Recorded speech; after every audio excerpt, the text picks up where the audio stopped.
আজকে যে কথাগুলো বলবো সেগুলো শুনলে তোমাদের গালাগালি দিতে ইচ্ছা করবে আমাকে। না তাহলেও আমি বলবো। আজকের এই সোশ্যাল মিডিয়াতে 10 থেকে 20 হাজার ফলোয়ার্স হলেই নিজেকে বড় আর্টিস্ট ভাবে।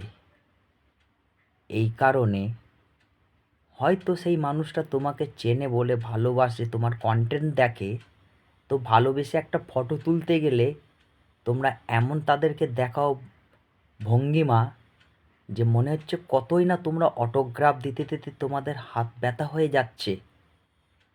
আরে এই ইন্টারনেটটা আছে বলে দুনিয়া তোমাকে চিনতে শিখেছে। আর যেদিন এই ইন্টারনেটটা বন্ধ হয়ে যাবে না, রাস্তার কুকুরও তোমাদেরকে মুখ ফিরে তাকাবে না। জানি শুনে গালাগালি দিতে ইচ্ছা করছে, দাও, আমার কিছু যায় আসে না।